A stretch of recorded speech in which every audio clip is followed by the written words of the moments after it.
रे गरीबी, तूने जमीर ही खत्म कर दिया, एक मुर्दे का बैंक खाता। नमस्ते, मैं हूँ ज्योति और आप सभी का स्वागत करती हूँ जी क्राइम न्यूज़ में। ये कहानी है एक 55 साल के आदिवासी युवक की, जीतू मुंडा, जो ओडिशा प्रदेश के एक जिला क्योंझर और क्योंझर में ही एक ब्लॉक लगता है पटना के ही एक गांव में दियानाली गांव में रहने वाला है। जीतू मुंडा अपनी बहन का कंकाल लेकर 3 किलोमीटर पैदल चलकर बैंक पहुंचता है। जिसने भी ये नज़ारा देखा, देखते ही सब दंग रह गए कि आखिरकार ये युवक पैदल चलकर और कंधों पर किसका कंकाल लेकर और क्यों और किधर जा रहा है। कुछ लोग जीतू मुंडा के पीछे चलने लगे, यह देखने के लिए कि आखिरकार ये युवक करना क्या चाहता है और ये किसका कंकाल है और कहाँ लेकर जा रहा है। दरअसल ये युवक पैसे निकालने बैंक पहुंचता है। बैंक वाले पैसे देने से मना कर देते हैं। वो बोलते हैं कि जिसकी ये पासबुक है या जिसका ये खाता है, आप उसे लेकर आइए।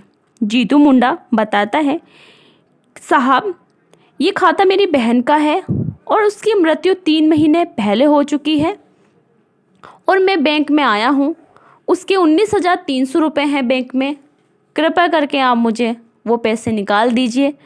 पर बैंक वाले नियमों और कानूनों का हवाला देते हुए कहते हैं कि नियमों के अनुसार हम आपको पैसे नहीं दे सकते, क्योंकि पैसा सिर्फ आपकी बहन को ही देंगे। या तो आप अपनी बहन को लेकर आइए या कोई नॉमिनी हो तो उसे लेकर आइए। वो बताता है कि साहब मेरे आगे पीछे कोई नहीं है, मेरी भाई और बहन की मृत्यु हो चुकी है, मैं अकेला ही युवक हूँ और कोई भी नहीं है और बहन की मृत्यु हो जाने के कारण मैं अकेला पड़ गया हूँ। बैंक वाले उसकी एक भी बात नहीं सुनते। वो सिर्फ एक ही बार कहते हैं कि हम आपको पैसे तभी देंगे तब आप जाके या तो अपनी बहन को लेकर आओ या नॉमिनी को लेकर आओ, हम आपको बिना उसके पैसे नहीं देंगे। जीतू मुंडा बहुत बेबस हो जाता है। उसको समझ ही नहीं आता कि उसे करना क्या है।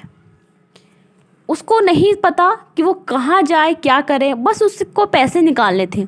और उसको सिर्फ एक ही बात समझ में आ रही थी कि बैंक वालों ने बोला है या तो अपनी बहन को लेकर आओ या नॉमिनी को लेकर आओ, क्योंकि नॉमिनी कोई था नहीं और बहन भी नहीं थी।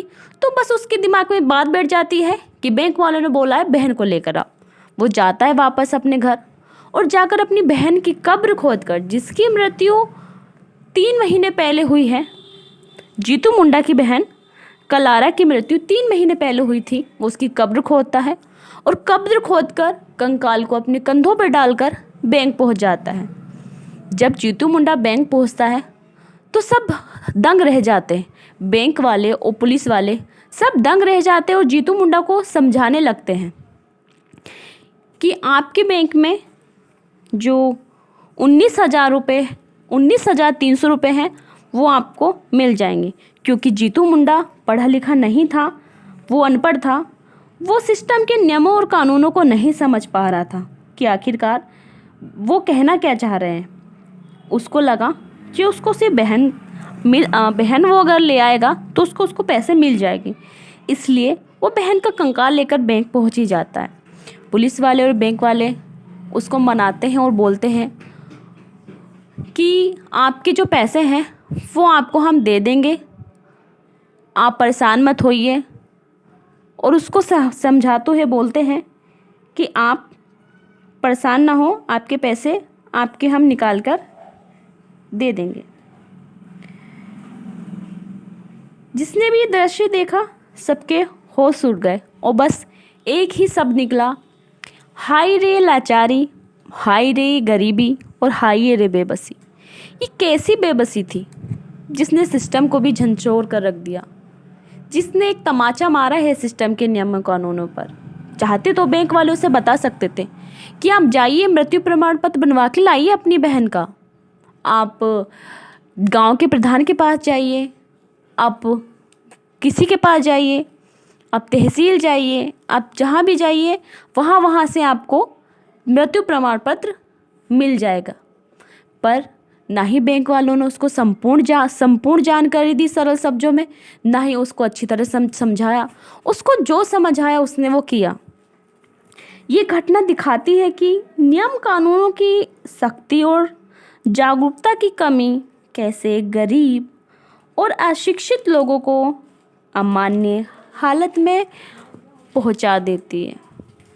ये कहानी से हमें एक शिक्षा मिलती है कि आज के टाइम में मानवता ख़त्म होती जा रही है।